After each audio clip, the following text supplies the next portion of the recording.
आज जो है वो होने वाले हैं आपकी क्लास में हिंदी का जो टॉपिक है ना। हिंदी के टॉपिक को हम लोग जो है वो पढ़ने वाले हैं गढ़वा कविता के प्रश्न उत्तर के बारे में, क्योंकि यही बाकी था। और आप लोगों का जब क्लास चल रहा था तो आप लोगों ने यही पढ़ा भी था। गढ़वा कविता का पूरा जो है वो भावार्थ हम लोग जान रहे थे, और साथ ही साथ जो है वो गढ़वा कविता से संबंधित जो भी पद थे उन पदों का जो है वो अर्थ हम लोग जान रहे थे। तो आज की क्लास में हम लोग गढ़वा कविता के प्रश्न उत्तर के बारे में जो है वो हम लोग जानेंगे, पढ़ेंगे। ठीक है,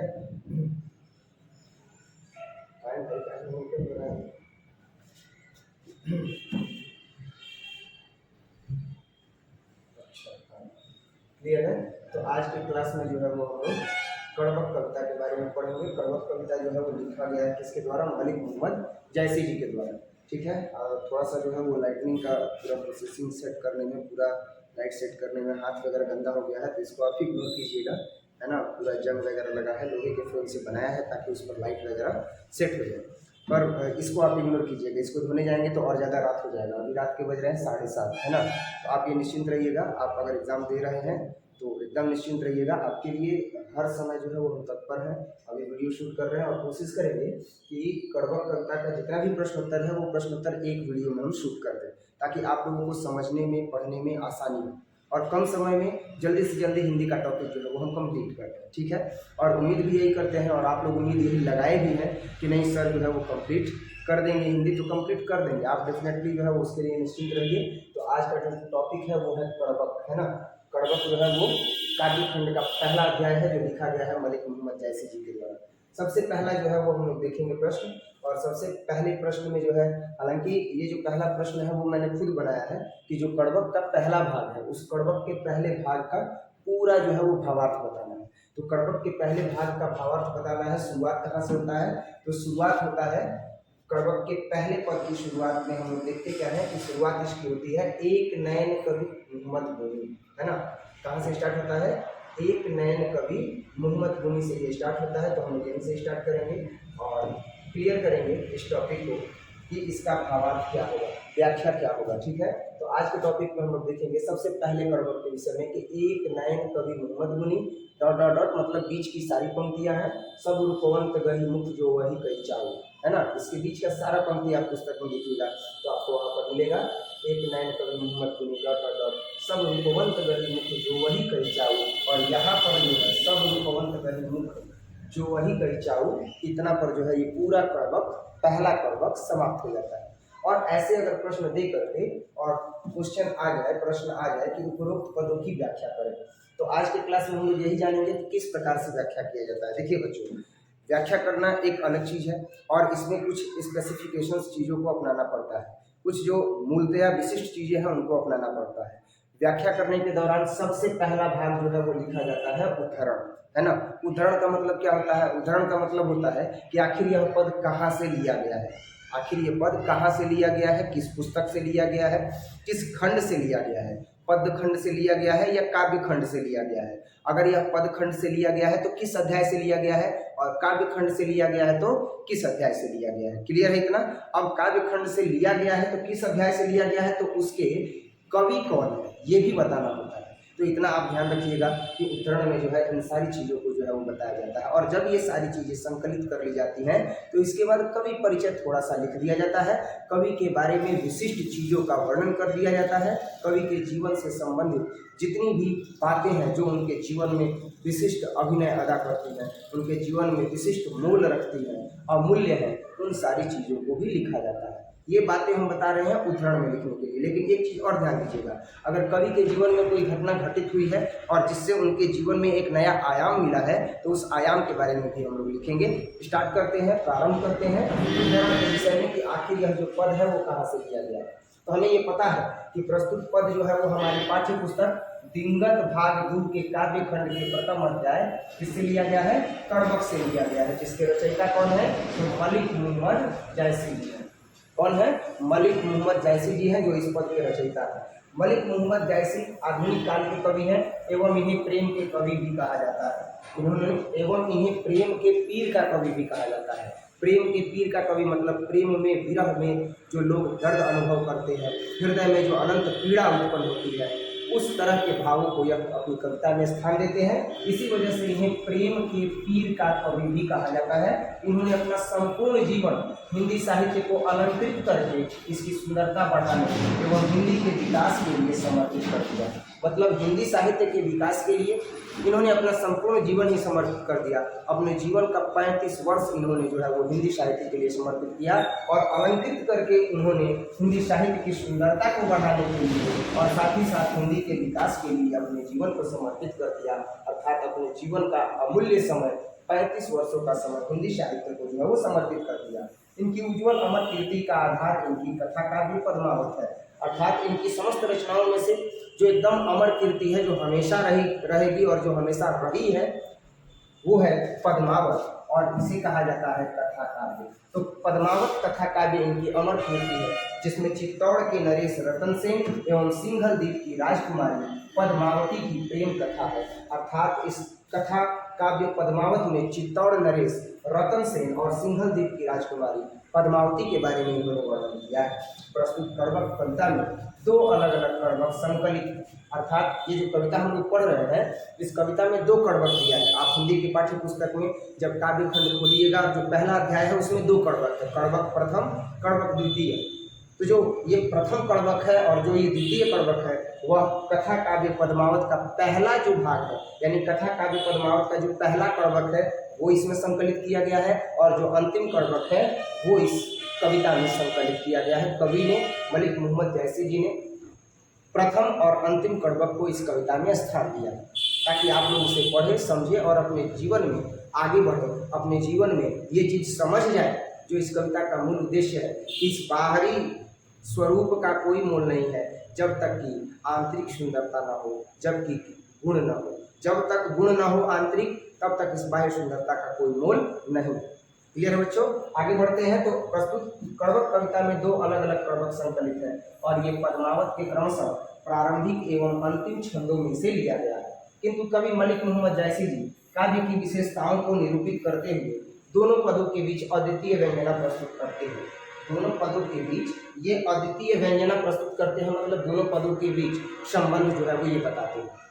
दोनों कर्वक का जो है वो विस्तृत अध्ययन करने के पश्चात विद्यार्थियों को पता ये चलता है कि वो दोनों कर्वक के बीच जो है वो एक संबंध को निरूपित करते हैं, वो एक अद्वितीय व्यंजना प्रस्तुत करते हैं। प्रथम पद में कवि जहाँ एक विनम्र स्वाभिमान के साथ अपनी रूपहीनता और एक आंख के अंधेपन को प्रकृति प्राप्त दृष्टांतों द्वारा महिमान्वित करते हुए रूप से अधिक अपने गुणों की ओर हमारा ध्यान खींचते हैं। प्रथम कर्वक जो है, उस प्रथम कर्वक में कवि क्या करते हैं कि प्रथम पद में कवि एक विनम्र स्वभाव को स्वाभिमान के साथ प्रदर्शित करते हुए अपनी रूपहीनता और एक आंख के अंधेपन को प्रकृति प्राप्त दृष्टांतों द्वारा महिमान्वित करते हुए रूप से अधिक अपने गुणों की ओर हमारा ध्यान खींचते हैं। कवि जो है वो एक आंख से अंधे हैं और वो प्रकृति प्रदत्त है, वो जन्म से जो है वो एक आंख से अंधे हैं। तो जब वो एक आंख से अंधे हैं तो वो हमारा ध्यान खींचते हैं कि ये प्रकृति प्राप्त जो है वो मेरे अंदर अवगुण है कि मेरा एक आंख नहीं है।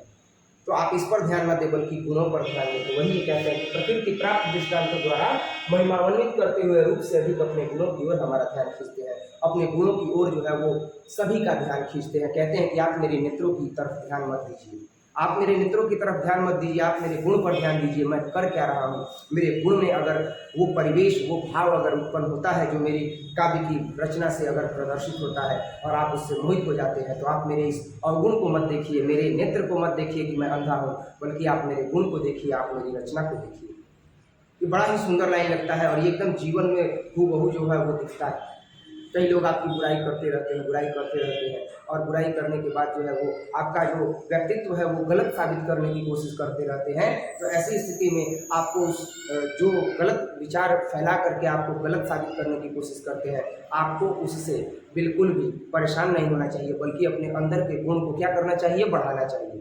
और आप इतना अंदर के गुण को बढ़ाइए, अर्थात अपने अंदर गुणों का समावेश, अच्छे गुणों का समावेश इतने अच्छे तरीके से कीजिए कि जो बुराई करते हैं कल वो भी आपकी अच्छाई करने लगे। क्योंकि ये जो समाज है वो सबसे पहले आपका बुराई देखता है और बुराई देखने के बाद जब आप अच्छा काम करने लगते हैं तो आपकी अच्छाई देखता है। तो इस तरीके से जो है वो यहाँ पर कवि भी कहते हैं कि ये जो समाज बुराई करता है उसको दरकिनार कर देते हैं कवि, और कहते क्या है, कहते हैं कि आप मेरे आँख को मत देखिए कि मैं आँख से अंधा हूँ। ये तो प्रकृति प्रदत्त जो है वो दृष्टांत है, और इसी को महिमान्वित करते हुए रूप से अधिक अपने गुणों की ओर कवि हमारा ध्यान खींचते हैं। और इन्हीं गुणों के कारण कवि मलिक मोहम्मद जैसी जी ने पद्मावत जैसे मोहक काव्य की रचना की है। बड़ी ही सुंदर काव्य की रचना की है, क्योंकि ये गुणी व्यक्ति हैं, इनके अंदर गुण है, और इन्हीं गुणों के कारण इन्होंने पद्मावत जैसे महाकाव्य की रचना की है। तथा द्वितीय कड़बक में कवि अपने काव्य और इसकी कथा सृष्टि के बारे में बतलाते हैं कि मेरे काव्य की रचना कैसी है और इस कथा का भाव क्या है। ये जो मैंने कड़बक कविता लिखा है पद्मावत महाकाव्य से, इस पद्मावत महाकाव्य में जो कड़बक कविता लिखा है उसका भाव क्या है, उसका कथा सृष्टि क्या है, ये कवि बतलाते हैं। और वह कहते हैं कि उन्होंने इस रचना को एक रक्त की लेई की विशेषता लगा करके जोड़ा है, और गाढ़ी प्रीति के नयन जल से इसे भिगोया है। अर्थात इसे लिखते समय जो कवि है वह गाढ़ी प्रीति के नयन जल से एकदम भर गए हैं, अर्थात प्रेम की भावना में इनकी आंखों से झरझर आंसू बह रहा है, और ये कविता को लिखते जा रहे हैं, कड़बक को लिखते जा रहे हैं। चूंकि रतन सेन और सिंघल देव की जो राजकुमारी है पद्मावती, इनके बीच में अगाध प्रेम था, और उस अगाध प्रेम की व्याख्या करने में ये एकदम महिमान्वित करते हुए जो है वो ओतप्रोत हो जाते हैं और भाव से भर जाते हैं, आंखों में आंसू आ जाते हैं। और ये जब लिखते हैं कविता को तो जब आंख भर आती है, तो उसी के बारे में उन्होंने बताया है कि वह कहते हैं कि उन्होंने इस रचना को एक रक्त की लेई लगा करके और जोड़ा है, और गाढ़ी प्रीति के नयन जल में भिगोया है। अब ये जो हमने पढ़ा बच्चों, ये था क्या, उद्धरण। क्या था, उद्धरण। अब उद्धरण के बाद जब कभी भी व्याख्या करने के लिए आएगा तो उद्धरण लिखने के पश्चात हम अब उस पद की व्याख्या करेंगे। क्या करेंगे, व्याख्या करेंगे। पद की व्याख्या करने का मतलब होता है कि उस पद का भाव क्या है, तो उस पद के भाव के बारे में हम लोग जानेंगे कि आखिर उस पद का भाव क्या है। एक कवि मोहम्मद गौरी है ना, तो देखेंगे कि इसका व्याख्या करते समय हम लोग ये ध्यान रखेंगे कि उसका जो भाव है वही स्पष्ट करे। तो भाव क्या है कि उपरोक्त पदों के माध्यम से कवि मलिक मोहम्मद जायसी जी यह कहना चाहते हैं कि वे एक नेत्र के होते हुए भी दर्पण की तरह निर्मल और स्वच्छ भाव रखते हैं। वह एक नेत्र के होते हुए भी दर्पण की तरह निर्मल है और स्वच्छ भाव वाले हैं। उनके अंदर कोई बुराई नहीं है, उनके अंदर जो है वह कोई दुर्गुण और दुर्विचार नहीं है, वह एकदम स्वच्छ है। स्वच्छ का मतलब उनके अंदर कोई भी धूर्तता नहीं है, कोई भी कपट नहीं है, कोई भी छल नहीं है। दूर दूर तक इनसे कोई भी मलिक मोहम्मद जैसी जी का नाता ही नहीं है। वह हृदय से स्वच्छ हैं और निर्मल भाव वाले हैं। उनके इसी गुण की वजह से बड़े बड़े रूपवान लोग उनका चरण पकड़कर कुछ पाने की इच्छा लिए हुए हमेशा उनके मुख की तरफ देखा करते हैं। उनका यही गुण है, और इसी गुण के कारण उनका व्यक्तित्व जो है वो निखरता है, और उनका व्यक्तित्व जब निखरता है तो बड़े बड़े रूपवान लोग, बड़े बड़े जो है वो रूपवान लोग क्या करते हैं, तो कुछ पाने की इच्छा लिए हुए उनके चरण पकड़ करके हमेशा उनके मुख की तरफ देखा करते हैं। वे कहते हैं कि मैं एक नेत्र के होते हुए भी गुणवान हूँ, मेरा एक ही नेत्र है, मेरा एक आँख अंधा है, मेरा एक जो है वो आँख है ही नहीं जन्म से, मैं उससे देख ही नहीं पाता हूँ, मेरा जो है वो केवल एक ही आँख है, और मैं एक नेत्र के होते हुए भी गुणवान हूँ, क्योंकि एक नेत्र के होने के बावजूद मैंने जो भी काव्य रचना की है लोग उसे बड़े चाव से सुनते हैं और मोहित हो जाते हैं। अर्थात ये अपने गुण की व्याख्या करते हैं कि मैंने जितना भी रचना लिखी है उन सभी रचनाओं को बड़े ही लोगों ने जो है वो प्रेम दिया है, बड़ा स्नेह दिया है, लोग मोहित होकर के एकदम सुनते हैं। जब इनकी रचना को सुनते हैं तो भाव विभोर हो जाते हैं। अब उस रचना को सुनने के दौरान उन्हें कुछ स्पष्ट ही नहीं होता है कि वो अब दुनियादारी से क्या लेना देना रहे उनका। वह सिंपल सी एक, वह साधारण सी एक बात बताते हैं कि जब कभी भी लोग अगर मेरी रचनाओं को सुनते हैं तो वो मोहित हो जाते हैं और बड़े चाव से सुनते हैं और मोहित हो जाते हैं। वे कहते हैं कि आप ये वीडियो देख रहे हो माँ सरस्वती कोचिंग सेंटर के माध्यम से देख रहे हो, और मेरा नाम जो है वो धीरज सर है, तो आप एक बार पहचान भी सकते हो कि मैं कौन हूँ। मेरा नाम धीरज सर है। जो नए स्टूडेंट्स हैं वो उनके लिए मेरा ये परिचय है कि मेरा नाम धीरज सर है और मैं माँ सरस्वती कोचिंग सेंटर का डायरेक्टर हूँ, पढ़ाता हूँ, और उम्मीद करता हूँ कि आपको जो मैं पढ़ा रहा हूँ वो समझ में आ रहा होगा, और आप ये क्लास जो है वो माँ सरस्वती कोचिंग सेंटर के माध्यम से जो है वो कर रहे हैं। ये कोचिंग सेंटर बक्सर जिला में है, चौसा प्रखंड में। अगर आप पढ़ना चाहें तो अखरीपुर गोला पर आकर के और कांटेक्ट कर सकते हैं। किसी से भी पूछ सकते हैं कि माँ सरस्वती कोचिंग सेंटर कहाँ है, तो लोग आपको बता देंगे, या आप आकर के, और फेसबुक से आप हमसे जुड़ सकते हैं, टेलीग्राम ग्रुप से जुड़ सकते हैं। वीडियो के डिस्क्रिप्शन में जो है वो टेलीग्राम का लिंक दिया गया है, तो आप उससे जुड़ सकते हैं। ठीक है बच्चों, आगे देखते हैं। वो कहते हैं कि मैं एक ही नेत्र वाला हूँ, लेकिन मेरे अंदर मेरी रचना में इतना गुण है, मेरे अंदर इतना गुण है, मैं इतना स्वच्छंद विचार का हूँ, उसमें कोई छल कपट नहीं है और मैं निर्मल विचार का हूँ, और जिसकी वजह से मैं जो रचना करता हूँ उस रचना को लोग बड़े चाव से सुनते हैं और सुनते सुनते मोहित हो जाते हैं। वे कहते हैं कि ईश्वर ने उन्हें इस धरा पर चंद्रमा के समान उतारा, लेकिन चंद्रमा में भी कमी है, उसमें भी दाग है, जैसे उनमें एक नेत्र नहीं है वे इसे दाग से देखते हैं। वो कहते हैं कि चंद्रमा के समान ही जो है वो मुझे ईश्वर ने इस धरा पर उतारा है, और इस धरा पर मुझे चंद्रमा के समान उतारा है। चंद्रमा में भी तो दाग है, मुझमें भी एक दाग है, मेरा एक नेत्र नहीं है। कवि जो है मलिक मोहम्मद जायसी जी जो है वह इस एक नेत्र के न होने को चंद्रमा में दाग से तुलना कर देते हैं। लेकिन जैसे चंद्रमा अपनी शीतलता से जग को शीतलता प्रदान करता है, ठीक वैसे ही ये भी अपने ज्ञान रूपी प्रकाश से, काव्य रूपी प्रकाश से जग के जनमानस को मोहित कर लेते हैं और उन्हें आनंद प्रदान करते हैं। जैसे चंद्रमा से इन्होंने तुलना किया तो उससे भाव यह स्पष्ट होता है बच्चों कि जैसे चंद्रमा से इन्होंने जैसे ही अपनी तुलना कर दी तो इससे एक भाव यह स्पष्ट हो गया कि जैसे चंद्रमा अपनी शीतलता से जग को शीतलता प्रदान करता है, ठंडक प्रदान करता है। आप देखे होंगे जेठ का दोपहरी कितना गर्मी लगता है, लोग एकदम परेशान हो जाते हैं गर्मी से, और जब रात्रि होती है चंद्रमा जब आता है तो रात जो है वो दिन की तुलना में कुछ ठंडक भरी होती है, राहत मिलता है। तो ये कहते हैं कि जैसे चंद्रमा को पृथ्वी, जैसे चंद्रमा के द्वारा पृथ्वी जो है वो शीतलता प्राप्त करती है, वैसे ही चंद्रमा अपनी शीतलता से जग को अगर शीतलता प्रदान करता है तो ठीक वैसे ही मैं भी अपने ज्ञान रूपी प्रकाश से, काव्य रूपी प्रकाश से जग के जनमानस को मोहित कर लेता हूँ और उन्हें आनंद प्रदान करता हूँ। ये तुलना करते हैं, अर्थात उनकी रचनाएं जो है वो जग के मानस को मोहित कर लेती हैं और उन्हें आनंद प्रदान करती है। कवि अपनी काव्य रचना में प्राप्त उत्कृष्टता का श्रेय अपनी अपंगता को देते हुए कहते हैं कि जब तक आम के डाब पर, ये आम है बच्चों, आप नहीं है, ये आम है, टाइपिंग मिस्टेक है, कि जब तक आम के डाब पर मंजरी नहीं होती, मतलब जब तक आम के टहनियों पर मोजर नहीं लगता है तब तक उसमें सुगंध नहीं आती। कवि अब यहाँ पर ये बता रहे हैं कि अगर जिसमें अवगुण होता है, जिसमें गुण होता है, सॉरी जिसमें अवगुण होता है बच्चों, जिसमें अवगुण होता है मतलब जिसमें कुछ न कुछ अगर अवगुण है, जिसमें कुछ न कुछ अपंगता है, तो वो हमेशा ही जो है वो सार्थक होता है। तो ये क्या बताते हैं कि जब तक आम के डाब पर मंजरी नहीं होती तब तक उसमें सुगंध नहीं आती है। अब आम के डाब में अगर मंजरी आ जाए तो क्या होता है बच्चों, बाग बगीचा है, आम का बगीचा है, छा है, बगीचा एकदम साफ कर दिए, लेकिन जब आम के टहनियों पर, आम के पत्तों पर जब डाब आ जाता है, तो डाब आने का मतलब जब मोजर आ जाता है तो वो मोजर झड़ता है, झड़ता है तो पूरा बगीचा गंदा हो जाता है, उसको साफ किया जाता है। तो ये क्या हो गया, अवगुण हुआ कि नहीं हुआ। लेकिन इसका गुण क्या है कि जैसे ही डाब आ जाती है आम के टहनियों पर, आम के डाब पर जैसे ही मंजरी लग जाती है, आम के डाब पर मंजरी नहीं होती है तब तक उसमें सुगंध नहीं आती है, लेकिन जैसे ही डाब पर अगर मंजरी लग जाती है, मोजर लग जाता है, तो अब सुगंध आने लगता है, बगीचा जो है वो गमगीन हो जाता है, मधुमक्खियाँ आकर के उससे रस खींचने लगती हैं, और इस प्रकार से जो बगीचा है वो गमगीन हो जाता है। गमगीन होने का मतलब सुगंधित होना है ना, एकदम गमकने लगता है।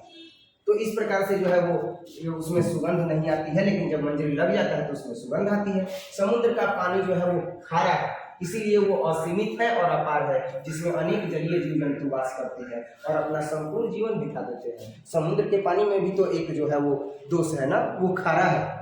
तो क्या वो खारा है तो उसमें गुण नहीं है, वो खारा है। तो अब देखिए कि वो कितने जलीय जीव जंतु जो है उसमें वास करते हैं और अपना संपूर्ण जीवन बिता देते हैं। कवि पुनः कहते हैं कि जब तक सुमेरु पर्वत को त्रिशूल से नष्ट नहीं किया गया तब तक वह सोने का नहीं हुआ।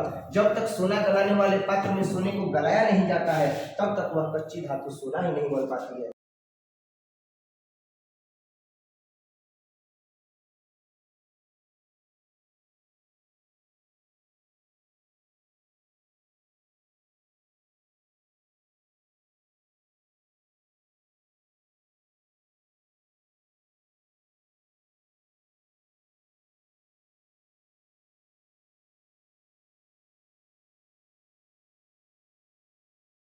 प्रभाव होता है बच्चों, तो उस समय जो बड़ा कठिनाई होता है, लोग जो है वो बहुत ज्यादा परेशान रहते हैं। तो उन सभी ग्रहों के बारे में बताया गया है कि जिस ग्रह में, शुक्र भी एक ग्रह है, यानी इसमें ये गुण नहीं पाया जाता है, ग्रह है तो ये इसका दोष नहीं है।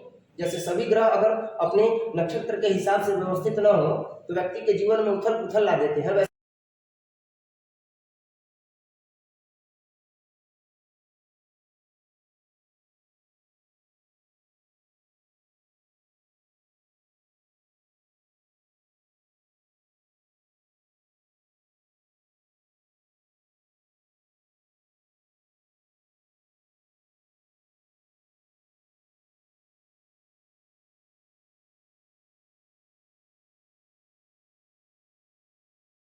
ऑडियंस को पता चल सके कि ये जो बाह्य सुंदरता है वह कुछ नहीं है, बल्कि आंतरिक गुणों का विकास होना जरूरी है, क्योंकि ये दुनिया आंतरिक गुणों को पूजती है, यह बाह्य सुंदरता को पूजती नहीं है। पर आज तो ठीक विपरीत हो गया है। आज का जो जनमानस है वो बाह्य सुंदरता को जो है वो बाह्य सुंदरता का प्रस्तुतिकरण करने पर, बाह्य सुंदरता को प्रदर्शित करने पर उसी को पूजने में लगा हुआ है। लेकिन जो ज्ञानी, जो बुद्धिजीवी और जो बौद्धिक व्यक्ति है, जिनकी बुद्धिमत्ता अत्यधिक तीव्र है, जिनकी बुद्धिमत्ता मध्यम अवस्था में भी है, वो भी गुणी व्यक्ति का चयन करते हैं बच्चों। वो दुर्गुण व्यक्ति का कभी भी चयन नहीं करते हैं। वह सुंदरता से भरे होने के बावजूद भी अगर उसमें दुर्गुण है तो उसको नकार देते हैं और उसे अपनाते हैं जिसमें गुण है। अब देखेंगे हम लोग कड़बक का दूसरा पद। तो कड़बक का जो दूसरा पद है बच्चों, वो आप देखिएगा पुस्तक में तो आपको मिलेगा इसकी शुरुआती पद के लाइन में कि मोहम्मद कवि यह जोरी सुनसा, या मोहम्मद कवि यह जोरी सुनावा, हम संवरे दुई बोल, डॉट डॉट डॉट है, बीच में पद, ठीक है। तो इसमें क्या है, कोशिश करेंगे कि अगली बार से सारा पद लिख करके और तब उसकी व्याख्या करें, ठीक है बच्चों। तो यहाँ पर देखो, मोहम्मद कवि यह जोरी सुनावा, हम संवरे दुई बोल, बीच में अभी पूरा कड़बक है, ये दूसरा कड़बक है, उसका भावार्थ बताना है, उसका जो है वो व्याख्या करना है। तो जब इसका व्याख्या करना है तो व्याख्या करने के दौरान इसके लिए भी सबसे पहले हम क्या करेंगे, तो उदाहरण लिखेंगे। उदाहरण का मतलब क्या होता है मैंने बता दिया है आपको, ठीक है। और अगर जो भी व्यक्ति ऑनलाइन ये वीडियो देख रहे हैं, तो ऑनलाइन वीडियो देखने के पश्चात अगर आपको ये इच्छा है कि नहीं मुझे ये नोट्स मिल जाए, ये PDF मिल जाए, तो आप हमारे टेलीग्राम ग्रुप को ज्वाइन कीजिए, उसमें ये PDF सेंड किया जाएगा, आप इसको निकाल लीजिएगा, ठीक है, प्रिंट करवा लीजिएगा, आपके पास ऑप्शन रहेगा।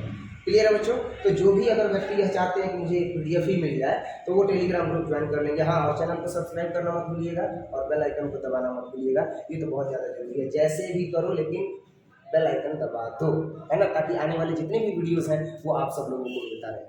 क्लियर है, आने वाले जितने भी वीडियोस हैं, जितने भी अपडेट हैं चैनल से संबंधित, वो सब आपको मिलता रहे, इसके लिए आपको चैनल को सब्सक्राइब जरूर करना है, ठीक है। तो देखते हैं, तो ये दूसरे पद में भी हम लोग क्या करेंगे, सबसे पहले उदाहरण की चर्चा करेंगे कि इसका उदाहरण क्या है। तो उदाहरण के लिए वही उदाहरण होगा, कविता एक ही है, क्लियर है ना। तो जब कविता एक है तो उदाहरण एक है। उदाहरण एक होने का मतलब कि ये कहाँ से लिया गया है, तो सारा चीज वही लिखा जाएगा। कवि कौन है, सारा चीज वही लिखा जाएगा। कवि के जीवन परिचय में जो उत्कृष्ट चीजें हैं वो सारी लिखी जाएंगी, जो उनके जीवन में आने वाले पद हैं जिनके कारण उन्होंने अपने जीवन को एक नया आयाम दिया, वो सारी चीजें वही लिखी जाएंगी। कहने का मतलब यह है कि वही उदाहरण यहाँ पर पेस्ट कर देना, चिपका देना। तो क्या हो जाएगा कि प्रस्तुत पद हमारी पाठ्य पुस्तक दिंगत भाग 2 के काव्य खंड के प्रथम अध्याय कड़बक से लिया गया है, जिसके रचयिता कौन है, तो मलिक मोहम्मद जायसी जी हैं। मलिक मोहम्मद जायसी जी हैं, सेम टू सेम वैसे ही लिखेंगे। मलिक मोहम्मद जायसी जी आधुनिक काल के कवि हैं एवं इन्हें प्रेम के पीर का कवि कहा जाता है। प्रश्न पूछता है बच्चों की प्रेम के पीर का कवि किसे कहा जाता है, ऑप्शन दे देगा, ऑप्शन में रहेगा मलिक मोहम्मद जायसी जी। टिक किस पर मारेंगे, मलिक मोहम्मद जायसी जी। अगर प्रेम के कवि आ गया, अगर प्रेम के कवि आ गया तो मलिक मोहम्मद जायसी जी पर जो है वो टिक मारेंगे, क्योंकि यही जो है वो प्रेम के कवि हैं। इन्होंने अपना संपूर्ण जीवन हिंदी साहित्य को अलंकृत करके इसकी सुंदरता बढ़ाने और हिंदी के विकास करने के लिए समर्पित कर दिया। हिंदी साहित्य के विकास के लिए जो है वो समर्पित कर दिया। और इनकी उज्जवल कीर्ति का आधार जो है इनकी महत्वपूर्ण रचना कथा काव्य पद्मावत है, जिसमें चित्तौड़ नरेश जो है वो रतन सेन और सिंगलदीप की राजकुमारी पद्मावती की प्रेम कथा है। प्रस्तुत कड़बक कविता में 2 अलग अलग कड़बक संकलित हैं और ये पद्मावत के क्रमशः प्रारंभिक और अंतिम छंदों में से लिया गया है। किंतु कवि मलिक मोहम्मद जायसी जी काव्य की विशेषताओं को निरूपित करते हुए दोनों पदों के बीच में अद्वितीय व्यंजना प्रस्तुत करते हैं। और प्रथम पद में कवि एक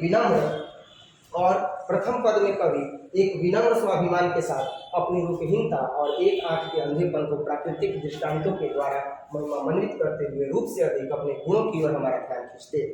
इन सब के बारे में जो है वो मैंने अभी पिछले वाले टॉपिक में जो है वो मैंने व्याख्या किया है कि ये बार बार इस चीज पर जोर देते हैं कि आप गुण की व्याख्या हम कर रहे हैं, आप गुण पर ध्यान दीजिए, आप मेरे एक आंख के अंधेपन पर ध्यान मत दीजिए, आप मेरी रूपहीनता पर मत ध्यान दीजिए, आप मेरे गुण पर ध्यान दीजिए। और इन्हीं गुणों के कारण कवि मलिक मोहम्मद जायसी जी ने पद्मावत जैसे मोहक काव्य की रचना की तथा द्वितीय कड़बक में अपने काव्य और इसके कथा सृष्टि के बारे में बतलाते हैं और कहते हैं कि उन्होंने इस रचना के लिए रक्त की लेई लगा करके और जोड़ा है, इसकी रचना की है और गाढ़ी कृति के नयन जल से भिगो करके जो है इसे लिखा है।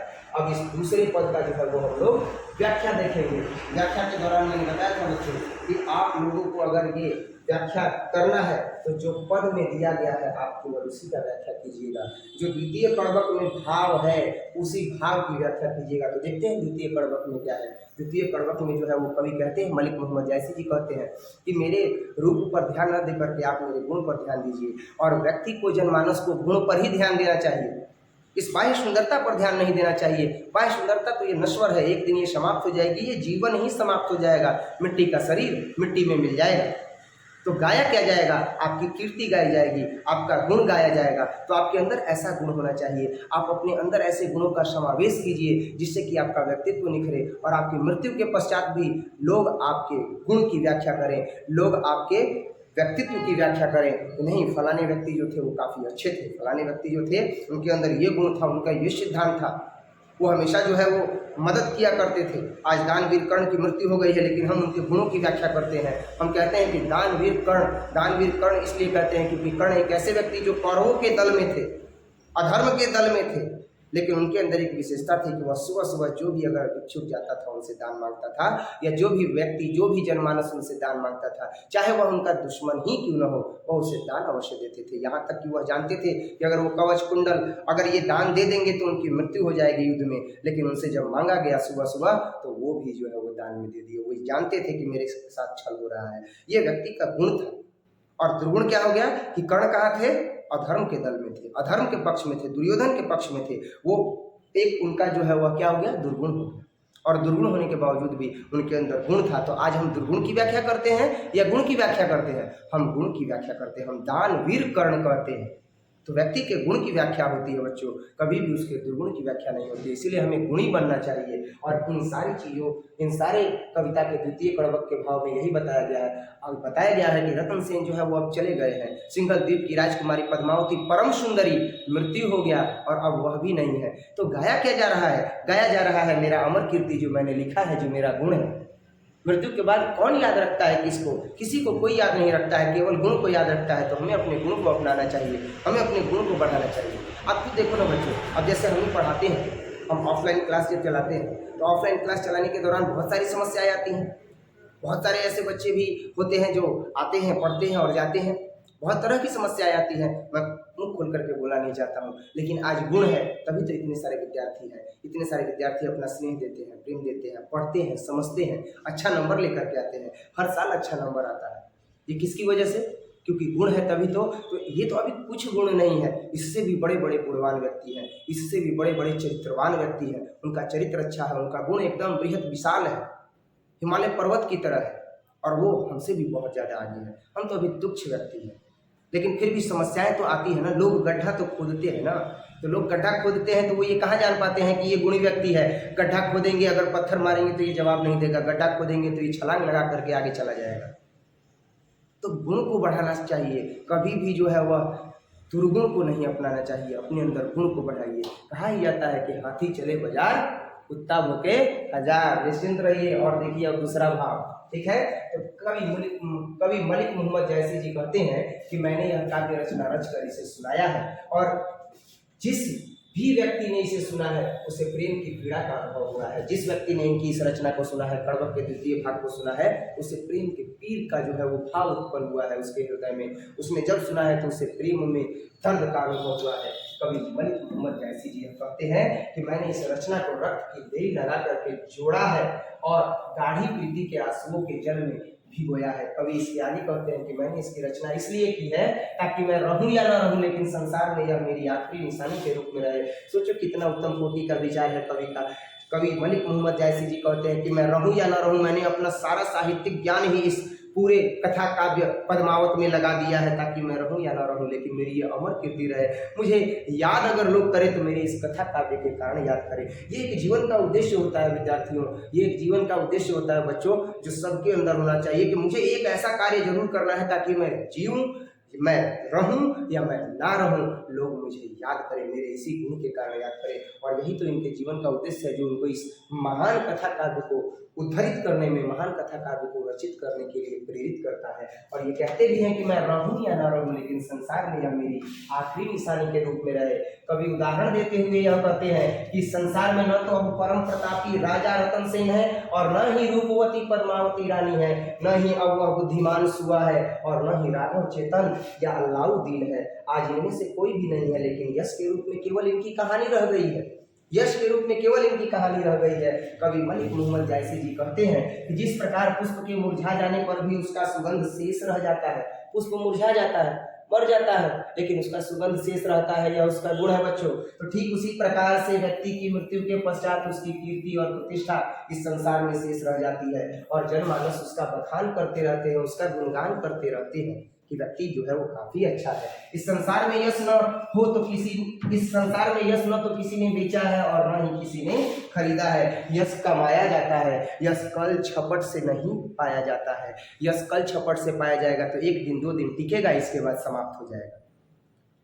और अगर गुण रहेगा तो यश कमा लेंगे, क्योंकि यश न तो बेचा जाता है, न तो खरीदा जाता है। और कल छपट से पाया गया यश 1 वर्ष रहेगा, 2 वर्ष रहेगा, 3 वर्ष रहेगा, 4 वर्ष रहेगा, एक न एक दिन उसको समाप्त होना ही है। पाप का किला ढहना ही है, चाहे आप कितना भी गलत तरीका अपना लो।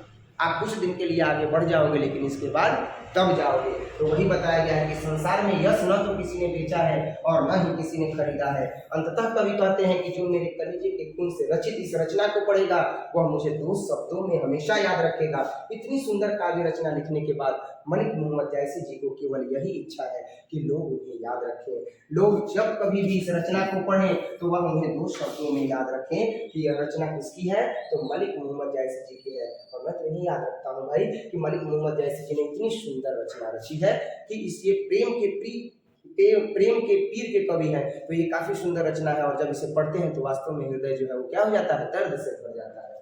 नेक्स्ट हम लोग देखेंगे अगला प्रश्न। अब ये प्रश्न संख्या 1 है। मैंने बताया कि इस अध्याय में मैंने जोड़ा है इस अध्याय के संपूर्ण भाव को, जिसमें हम लोगों ने व्याख्या करके ये सारी चीजें जान ली, पढ़ ली। लेकिन अब इस अध्याय का सबसे पहला प्रश्न है। सबसे पहला प्रश्न क्या है, तो सबसे पहला प्रश्न है कि कवि ने अपने एक आंख की तुलना दर्पण से क्यों की है। कवि ने अपने एक आंख की तुलना दर्पण से क्यों की है। इसका जवाब है कि महाकवि मलिक मोहम्मद जायसी जी ने अपनी एक आंख की तुलना दर्पण से इसलिए की है क्योंकि दर्पण जिस प्रकार स्वच्छ और निर्मल होता है, ठीक उसी प्रकार कवि की आंख है। कोई भी व्यक्ति अपनी छवि जिस प्रकार साफ एवं स्पष्ट रूप से दर्पण में देख पाता है, ठीक उसी प्रकार कवि की आंख भी स्वच्छता और पारदर्शिता का प्रतीक है। एक आंख से अंधे होने के बावजूद भी कवि काव्य प्रतिभा का मतलब काव्य लिखने में जो है वो एकदम निपुण है, और वह पूजनीय है, वंदनीय है। कवि अपनी निर्मल वाणी द्वारा जनमानस को प्रभावित कर लेते हैं, अपनी ओर मोहित कर लेते हैं, और अपने काव्य रचना में इतना प्रेम भर देते हैं, ऐसे भाव भर देते हैं कि लोग जब इनकी काव्य रचना को देखते हैं तो मोहित हो जाते हैं। लोग नमन करते हैं, लोग कवि की प्रशंसा करते हैं। जैसे छवि वैसा ही प्रतिबिंब दर्पण में उभरता है, ठीक इसी प्रकार से कवि की निर्मलता और लोक कल्याणकारी भावना उनकी कविताओं में दृष्टिगत होती है। जैसा कवि का भाव है, जैसा लोककारी जो है वो इनका दृष्टिकोण है, वो सारी भावना लोककारी कल्याणकारी जो भावना है वह इनकी कविताओं में दृष्टिगत होता है, वह इनकी कविताओं में स्पष्ट होता है। हम लोगों ने जो है वो देखा अभी पहला प्रश्न। दूसरा प्रश्न क्या है कि पहले कड़बक में कलंक 5 और कंचन से क्या तात्पर्य है। ध्यान से सुनिएगा, पहले कड़बक में कलंक 5 और कंचन से क्या तात्पर्य है। इसका जो उत्तर है वो हम लोग देखेंगे कि अपनी कविताओं में कवि मलिक मोहम्मद जायसी जी ने कलंक, कांच, देखो ये 5 नहीं बच्चों, थोड़ा सा यहाँ पे टाइपिंग मिस्टेक हो गया है। कलंक, कांच और कंचन क्या है, कलंक, कांच और कंचन से क्या तात्पर्य है। इन्होंने अपनी कविता में जो है वो कलंक, कांच और साथ ही साथ, ये 5 नहीं है, ये क्या है, ये है कांच। अभी पढ़ने में गलती कर दी है, तो जो टाइपिंग करने वाले भैया हैं उनसे ये कहना है कि आप जो है थोड़ा सा ध्यान दीजिएगा और इसको सही कीजिएगा, क्योंकि जब आप उत्तर लिखे हैं तो उत्तर में आपको पता ही है कांच है ना। तो एक तरीके से जो है वो ये थोड़ा सा जो त्रुटि हुआ है इसको आप सुधार लीजिएगा, और उम्मीद करते हैं कि आगे से ना हो, है ना। अपनी कविताओं में कवि मलिक मोहम्मद जायसी जी कलंक, कांच और कंचन आदि शब्दों का प्रयोग किए हैं, और इन शब्दों की कविता में अपनी अलग अलग विशेषताएं हैं। कवि ने इन शब्दों के माध्यम से अपने विचारों को अभिव्यक्ति देने का कार्य किया है। चूंकि हम लोगों ने इसका पूरा भाव पढ़ लिया है, प्रश्न उत्तर जल्दी जल्दी जो है वो हम लोग पढ़ रहे हैं। और अगर समझ में ना आए तो आप कमेंट कीजिएगा, अगला वीडियो धीरे धीरे शूट कर देंगे, ठीक है। पूरा भाव बताने के बाद, व्याख्या करने के बाद, महिमा मनवित करने के बाद अब थोड़ा सा स्पीड बढ़ाएंगे, है ना। इसलिए क्योंकि अभी 8 बज गया है और यहाँ से कोचिंग संस्थान से फिर हमें घर भी जाना है, ठीक है। लेट होगा, इस वजह से थोड़ा सा तेजी से जो है वो हम चलेंगे। तो कवि जो है इन शब्दों का कविता में उपयोग किए हैं और अलग अलग विशेषताओं को बताए हैं। कवि ने इन शब्दों के माध्यम से अपने विचारों को अभिव्यक्ति देने का कार्य किया है। जिस प्रकार काले धब्बे के कारण चंद्रमा कलंकित हो गया, फिर भी अपनी प्रभा से जग को अलौकिक करने का या अलौकित करने का काम करता है। आलोकित करने का मतलब प्रकाशमय करने का काम करता है, ठंडा प्रकाश देता है। जिस प्रभा के आगे चंद्रमा का काला धब्बा भी ओझल हो जाता है, ठीक उसी प्रकार गुणीजन की कीर्तियों के सामने उसके एकाध दोष लोगों की नजर से ओझल हो जाते हैं। जो गुणी व्यक्ति होता है, जिसके अंदर गुणों का समावेश होता है, उसका एक दो दोष जो है वो दुनिया माफ कर देती है। जैसे कि चंद्रमा में एक काला धब्बा होता है और वह काला धब्बा उसके इस गुण के कारण कि वह जग को शीतलता प्रदान करता है, वह लोगों के द्वारा क्या कर दिया जाता है, अनदेखा कर दिया जाता है। और जब कभी भी अगर करवा चौथ का व्रत होता है तो इसीलिए उसी को देखा जाता है ना।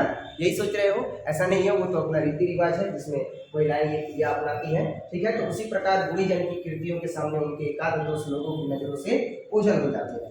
कंचन शब्द के प्रयोग करने का कारण यह है कि कवि की धारणा है कि जिस प्रकार शिव त्रिशूल द्वारा नष्ट किए जाने पर सुमेरु पर्वत सोने का हो गया, ठीक उसी प्रकार सज्जनों के संगति से दुर्जन भी श्रेष्ठ मानव बन जाते हैं। संपर्क और संसर्ग में यह गुण निहित है, लेकिन पात्रता भी अनिवार्य है। यहाँ भी कवि ने गुण कर्ण की विशेषता का वर्णन किया है।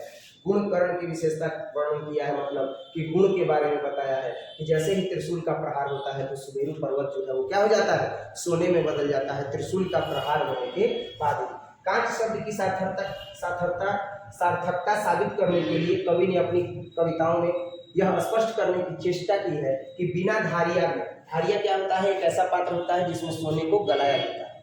धारिया क्या होता है, एक ऐसा पात्र होता है जिसमें सोने को डाल करके गलाया जाता है। तो सोना गलाने के पात्र में कच्चा सोना गलाया जाता है, उसे धारिया कहते हैं। गलाए कांच मतलब कांच सोना असली स्वर्ण रूप को प्राप्त नहीं कर पाता है। ठीक उसी प्रकार संसार में किसी मानव को बिना संघर्ष, बिना तपस्या और बिना त्याग के श्रेष्ठता प्राप्त नहीं हो सकती है। अगर आपको श्रेष्ठता प्राप्त करनी है तो निरंतर मेहनत करना होगा, निरंतर त्याग करना होगा और निरंतर तपस्या करनी होगी, अपने कार्य के प्रति समर्पित रहना होगा अगर आपको श्रेष्ठता प्राप्त करनी है तब। अब जैसे हम ही को देखो, तो हम वीडियो स्टार्ट करने से पहले हम क्या दिखाए कि मेरा हाथ जो है वो गंदा है और मैंने वीडियो स्टार्ट कर दिया। पता नहीं मेरा लुक कैसा है, मैंने देखा भी नहीं शीशे में कि मैं कैसा दिख रहा हूँ। पर ये संघर्ष का दौर है, मुझे पता है कि मुझे संघर्ष करना है, आगे बढ़ना है तो जी तोड़ मेहनत करना है। मुझे पता है कि अगर बच्चों का स्नेह चाहिए तो जी तोड़ मेहनत करना है। अब यहाँ से पढ़ाने के बाद इंटर फर्स्ट ईयर को, जो कि सेकेंड ईयर का जो है वो पेपर चल रहा है, तो ये सारा लाइटिंग अरेंजमेंट करने के लिए मैं लगा हुआ हूँ दोपहर से। और जब दोपहर से लगा हुआ हूँ तो नतीजा ये हुआ कि स्थिति यही है कि ये गंदा है, नीचे हाफ पैंट पहने हैं वो पूरा गंदा है ना, और ये स्थिति बनी हुई है। लेकिन हमने क्या किया, हमने त्याग किया। अब आप सोचे सर खाई भी नहीं है का, अब आप सोच करके देखिए क्या स्थिति रहा होगा। भूख बड़ा जोर से लगा है लेकिन खा नहीं रहे हैं, क्योंकि अभी हमको एक वीडियो शूट करना है। क्योंकि मैंने कह दिया है कि आप एग्जाम बेफिक्र होकर के दीजिए, हम आपके लिए वीडियो शूट करके डालते रहेंगे, आप देखते रहिएगा, आपका सिलेबस कंप्लीट हो जाएगा, निश्चिंत रहिएगा। जितना भी एग्जामिनेशन में आने वाले प्रश्न हैं उन सबको भी बताएंगे और खूब बेहतरीन तरीके से पढ़ाएंगे। जितना त्याग करना होगा उतना करेंगे, जितना संघर्ष करना होगा उतना करेंगे, जितना तपस्या करना होगा उतना करेंगे, लेकिन परिणाम आप देंगे, बेहतरीन परिणाम चाहिए। आपसे यह उम्मीद है, हमको उम्मीद है, आपके माता पिता को उम्मीद है, और उन उम्मीदों पर आपको खरा उतरना है, बेहतरीन परिणाम लेकर के आना है। इतना बेहतरीन परिणाम लेकर के आना है कि परिणाम को भी आप पर गर्व हो कि नहीं फलाने व्यक्ति ने मुझे प्राप्त किया 90%, 92%, 96%, 84%, 82% मार्क्स जो है वो आया है। और इस तरह का जो है वो कीर्तिमान स्थापित करना है। किसके बलबूते बच्चों? तो त्याग के बलबूते, तपस्या के बलबूते और संघर्ष के बलबूते। तब जाकर के आपका श्रेष्ठ परिणाम आएगा और तब आकर के श्रेष्ठता जो है वो प्राप्त होगी। अगर आप यह नहीं कीजिएगा, मानव को बिना संघर्ष, तपस्या और त्याग के श्रेष्ठता प्राप्त नहीं होती है, आपको ये गांठ बांध देना है। नेक्स्ट देखेंगे प्रश्न, अगला प्रश्न। पहले कड़वक में व्याख्यित, ये व्याजित नहीं है, व्याख्यित है ना। तो पहले कड़वक में व्याख्यित जायसी जी के आत्मविश्वास, पहले कड़वक में व्याख्यित जायसी जी के आत्मविश्वास का परिचय अपने शब्दों में देना है। भाई आत्मविश्वास से ये भरे हुए है ना, क्योंकि इनका एक आंख जो है वो नहीं है, ये बाह्य रूप से अपंग है, लेकिन अपने गुण की व्याख्या जी तोड़ करते हैं। तो इससे क्या पता चलता है कि पहले प्रवक में ये क्या करते हैं, तो जायसी जी व्याख्यात करते हैं आत्मविश्वास को। तो उस आत्मविश्वास का परिचय अपने शब्दों में देना है। ये मैंने परिचय दे दिया है, लेकिन फिर भी यहाँ बताते हैं कि महाकवि जायसी जी अपनी कुरूपता और एक आंख के अंधे होने पर शोक प्रकट नहीं करते हैं, बल्कि आत्मविश्वास के साथ अपनी काव्य प्रतिभा के बल पर लोकहित की बातें करते हैं, और प्राकृतिक प्रतीकों द्वारा जीवन में गुण की महत्ता की विशेषताओं का वर्णन करते हैं। जिस प्रकार ये कहते हैं कि चंद्रमा काले धब्बे के कारण कलंकित हो गया, किंतु अपनी प्रभा युक्त आभा से सारे जग को आलोकित करता है।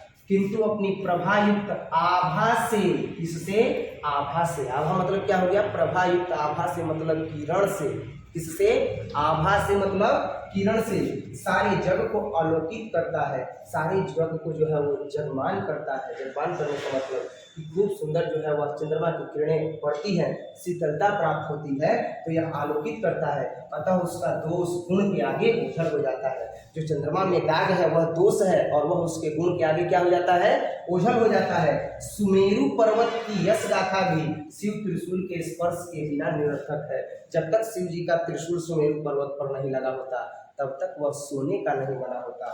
घड़िया में तपाए बिना सोना में निखार ही नहीं आता है। ठीक उसी प्रकार कवि का जीवन भी नेत्रहीनता के कारण दोष भाव तो उत्पन्न करता है कि यह एक नेत्र वाले हैं, एक नेत्र है ही नहीं, लेकिन उनकी काव्य प्रतिभा के आगे सब कुछ गौड़ पड़ जाता है, सब कुछ बौना पड़ जाता है, सब कुछ छुप जाता है। उनका गुण इतना ज्यादा है कि लोग एक आंख की अंधता को अनदेखा कर देते हैं। कहने का तात्पर्य यह है कि कवि का नेत्र नक्षत्रों के बीच चमकते शुक्र तारा की तरह है, जिसके काव्य का श्रवण कर सभी जन जो है वो जन मोहित हो जाते हैं, सभी जन जो है वो मन मोहित हो जाते हैं। अर्थात मन मोहित होने का मतलब एकदम रच जाते हैं, एकदम रंग जाते हैं और इनकी रचनाओं में खो जाते हैं।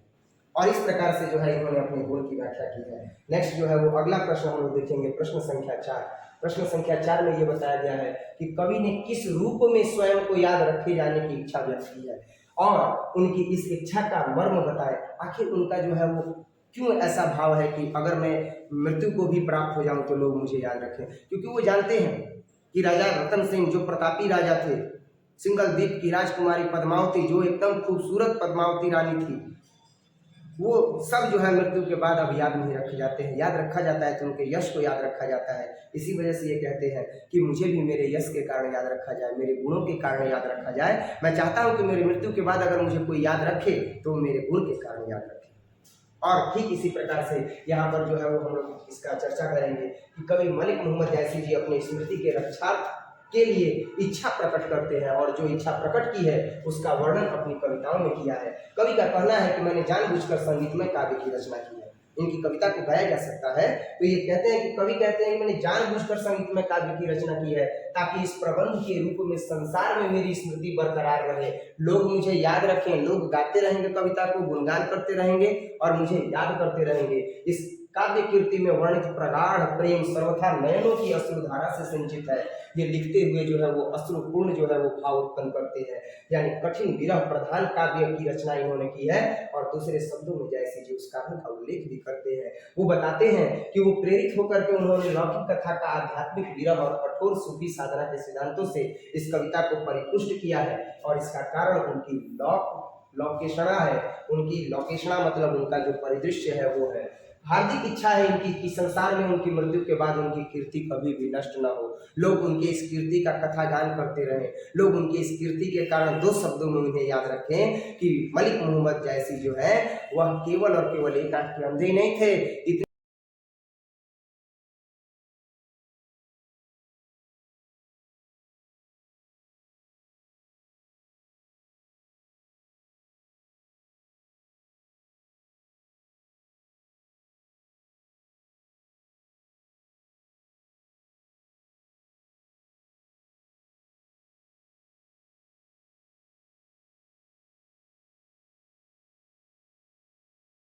सूफी साधना की आध्यात्मिक पृष्ठभूमि पर प्रतिष्ठित किया है, सूफी साधना की आध्यात्मिक पृष्ठभूमि पर इसे गायन युक्त बनाया है और लोकेशना भी मनुष्य की सबसे प्रमुख कीर्ति है। अंग्रेज कवि मिल्टन ने तो श्रेष्ठ व्यक्ति की अंतिम दुर्बलता कहा है, और जो अंग्रेज कवि हैं उन्होंने श्रेष्ठ व्यक्ति की इसे अंतिम दुर्बलता कहा है। रक्त की लेई कहने का क्या अर्थ है? ये जो प्रश्न है, अभी और भी जो कुछ प्रश्न थे वो प्रश्न जो है वो एग्जाम में भी पूछे गए हैं, और यहाँ पर मलिक मोहम्मद जैसी जी की कविता कड़बक में यह प्रश्न आता है कि रक्त के लेई का क्या अर्थ है। तो जब कभी भी अगर ऐसा वर्ड आ जाए, ऐसे शब्दों का संयोजन करके और प्रश्न आ जाए कि रक्त के लेई का क्या अर्थ है, तो साधारण सा जवाब दीजिए। सबसे पहले आप कवि परिचय थोड़ा सा लिख दीजिए, या जवाब लिखते समय कवि का नाम जरूर लिखिए ताकि आपको पूरा नंबर मिल जाए। रक्त के लेई का क्या अर्थ है? यहाँ पर कवि मलिक मोहम्मद जैसी जी ने लेई के रूपक से यह बताने की चेष्टा की है कि अपने कथा के विभिन्न प्रसंगों को किस प्रकार एक ही सूत्र में उन्होंने बांधने का कार्य किया है। कवि कहते हैं कि मैंने अपने रक्त की लेई बनाई है, अर्थात कठिन साधना की है। यह लेई या साधना प्रेम रूपी सांसों से अल्पावित की गई है, आंसू से अल्पावित की गई है, और कवि का व्यंग्यार्थ है कि इस कथा की रचना उसने कठोर सूफी साधना के फलस्वरूप की है, अर्थात अपना समग्र जीवन कठोर सूफी साधना में बिताने के पश्चात उन्होंने इस महाकाव्य पद्मावत की रचना की है, और फिर इसको उन्होंने प्रेम रूपी आंसुओं से विशिष्ट आध्यात्मिक विरह द्वारा पुष्ट किया है, अर्थात बढ़ाया है। लौकिक कथा को इस प्रकार अलौकिक साधना और आध्यात्मिक विरह से परिपुष्ट करने का कारण भी जैसी जी ने अपने काव्य कृति के द्वारा लोक जगत में अमरत्व प्राप्ति की प्रबल इच्छा को प्राप्त करना ही बताया है। अर्थात इन्होंने बताया है कि मैंने ये इतनी सुंदर कविता इसलिए लिखी है, मैंने यह इतनी सुंदर आध्यात्मिक विरह से परिपुष्ट कविता इसलिए लिखी है ताकि जैसी जी जो है वो काव्य कृति के द्वारा लोक जगत में, अर्थात एक ऐसा जगत जहाँ लोग रहते हैं, जहाँ जनमानस रहता है, उनके बीच में वह याद किए जाए, इसी इच्छा को उन्होंने बताया है। नेक्स्ट जो है वो अगला प्रश्न है, मोहम्मद यदि कवि जोरी सुनावा, यहाँ कवि ने जोरी शब्द का प्रयोग किस अर्थ में किया है? ये जो प्रश्न है वह प्रश्न भी इम्पोर्टेंट है, क्योंकि आप देख सकते हो कि कविता का यहाँ पर पद दिया गया है कि मोहम्मद यदि कवि जोरी सुनावा, है ना, मोहम्मद कवि जोरी सुनावा। तो अब यहाँ पर जो है सबसे पहले तो यही लिखेंगे कि इसका जो है वो कहाँ से लिया गया है उदाहरण। हालांकि यहाँ पर उदाहरण नहीं लिखा गया है, लेकिन आप उदाहरण में वही लिखिएगा जो मैंने पहले वाले टॉपिक में बताया था 2। तो क्या लिखिएगा कि मलिक मोहम्मद जैसी जी ने अपने जीवन काल में समय समय पर लिखे गए प्रसंगों को एक व्यवस्थित प्रबंध के रूप में प्रस्तुत किया है। समय समय पर इनके जीवन में जो जो प्रसंग आए हैं उनको व्यवस्थित करके और प्रबंध के रूप में इन्होंने प्रस्तुत किया है। यह जोरी मतलब जोड़ना यानी व्यवस्थित करने के लिए प्रयुक्त हुआ है, यानी जोरी का अर्थ मतलब जोड़ना यानी व्यवस्थित करने के लिए प्रयुक्त हुआ है। कवि ने विविध प्रसंगों या घटनाओं को एक साथ प्रबंध स्वरूप में व्यवस्थित करके लोक जगत के सामने इसे काव्य कृति के रूप में प्रदर्शित किया है, काव्य कीर्ति के रूप में प्रस्तुत किया है। और कवि ने अपनी कविता में प्रेम पीर की चर्चा की है। सूफी साधना का सर्वस्व है प्रेम पीर। सूफी साधना की जब भी बात की जाएगी तो उसमें एक ही भाव उत्पन्न होगा, और वो भाव क्या होगा? प्रेम का पीर। प्रेम का पीर मतलब प्रेम के विरह में जो प्रेमी और जो प्रेमिका, यानी कि जो प्रेमी और जो प्रेयसी होते हैं वो दर्द अनुभव करते हैं, वो पीर अनुभव करते हैं। उस पीर की भावना को जब कभी भी व्यक्त किया जाता है तो वह किसमें व्यक्त किया जाता है?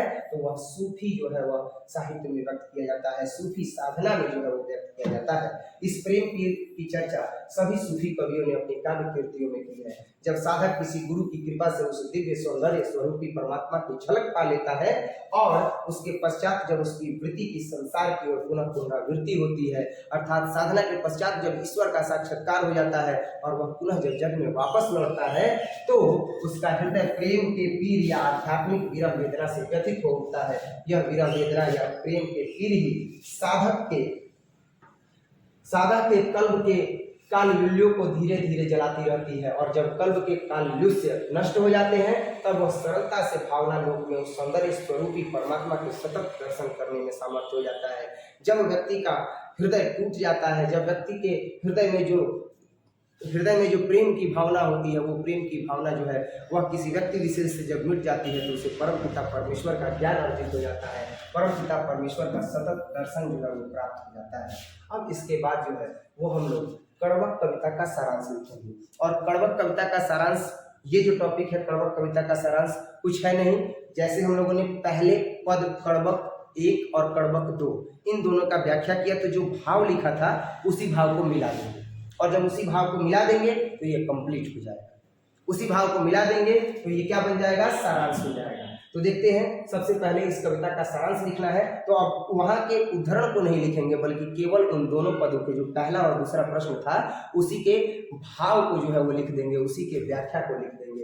तो अब देखते हैं कि इसका जवाब क्या होगा, कड़बक कविता का जो है वो सारांश क्या होगा। तो कड़बक कविता का जो सारांश है वो अब हम लोग देखेंगे, दोनों भावों को जोड़ देंगे। तो क्या है कि कवि मलिक मोहम्मद जायसी जी यह कहना चाहते हैं कि वे एक नेत्र के होते हुए भी दर्पण की तरह निर्मल और स्वच्छ भाव वाले हैं। उनके इसी गुण की वजह से बड़े बड़े रूपवान लोग उनका चरण पकड़कर कुछ पाने की इच्छा लेते हुए हमेशा उनके मुख की ओर ताकते रहते हैं।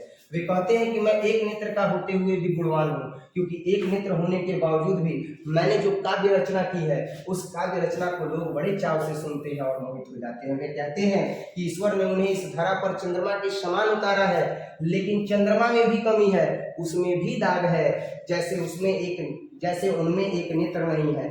वे नेत्र का न होना एक दाग के स्वरूप में देखते हैं, लेकिन जैसे चंद्रमा अपनी शीतलता से जग को शीतलता प्रदान करता है, ठंडक प्रदान करता है, ठीक वैसे ही ये भी अपने ज्ञान रूपी प्रकाश से, काव्य रूपी प्रकाश से जग के जनमानस को क्या करते हैं, तो जन के जनमानस को मोहित कर लेते हैं, उन्हें आनंद प्रदान करते हैं। और कवि अपनी काव्य रचना में प्राप्त उत्कृष्टता का श्रेय अपनी अपंगता को देते हैं। वो कहते हैं कि अगर मैं अपंग नहीं होता तो मैं यह प्रेरित ही नहीं होता कथा काव्य को लिखने के लिए। पद्मावत जैसा महाकाव्य में सूफी साहित्य और आध्यात्मिक संगठन के आधार पर लिख ही नहीं पाता। इस तरह के भाव को बतलाते हैं। यह बतलाते हैं कि काव्य रूपी प्रकाश से जग के जनमानस को मोहित तो कर लूंगा, लेकिन उसे आनंदित भी कर दूंगा। लेकिन कवि इसका कारण बताते हैं कि कवि अपनी काव्य रचना में प्राप्त उत्कृष्टता का श्रेय अपनी अपंगता को देते हैं, और देते हुए कहते हैं कि जब तक आम के डालों पर मंजरी नहीं होती तब तक उसमें सुगंध नहीं आती। अर्थात जब तक आम में यह दोष न हो जाए कि उसमें क्या न लग जाए, उसमें डांग न लग जाए, मंजरी न लग जाए, तब तक उसमें से सुगंध ही नहीं होता।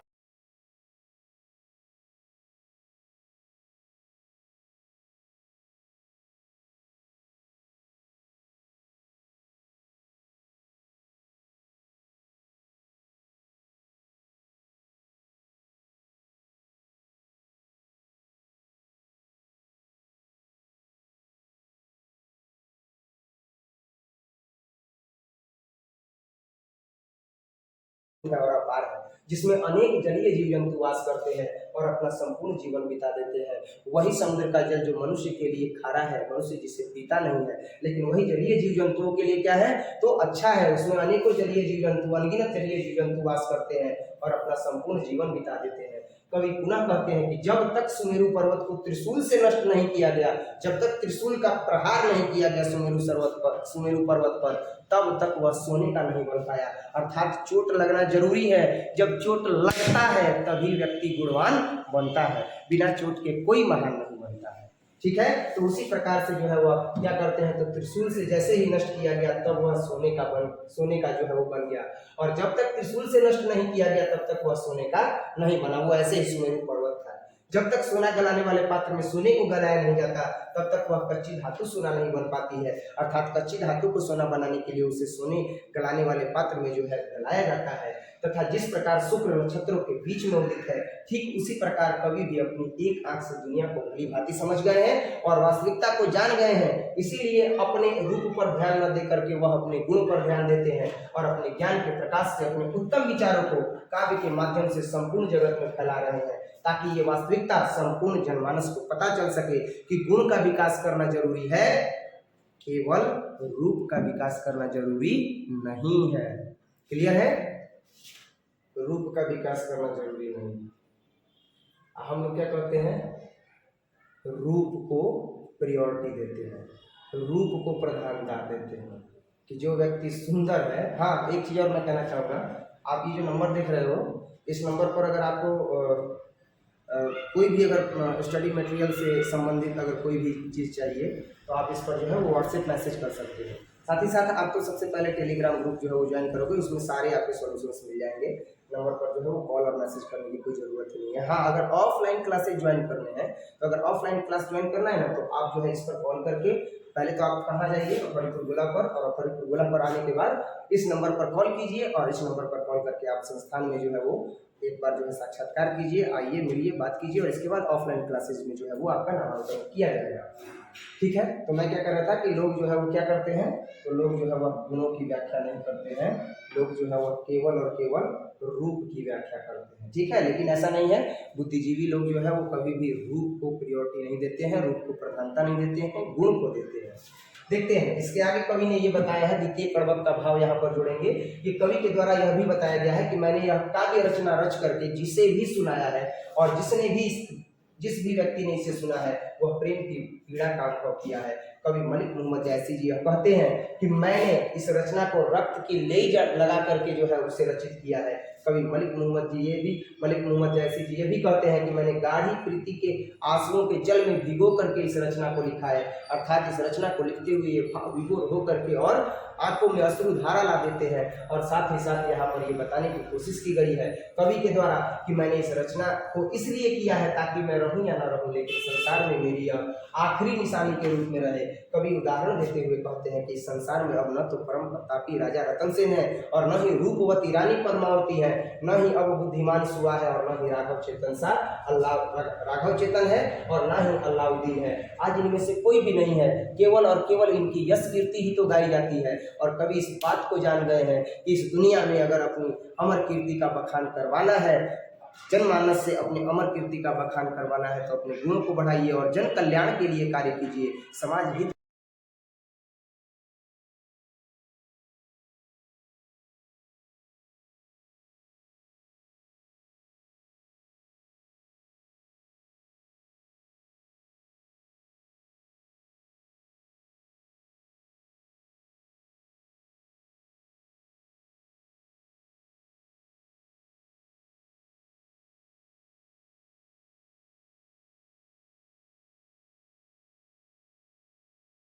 तक जो है वो हम लोग अभी वीडियो शूट कर रहे हैं। इसी तरह से संपूर्ण समर्पण के भाव के साथ अपने कर्तव्य पथ पर डटे रहना होगा, तब जाकर के आपके व्यक्तित्व की अमर कीर्ति को गाया जा सकता है।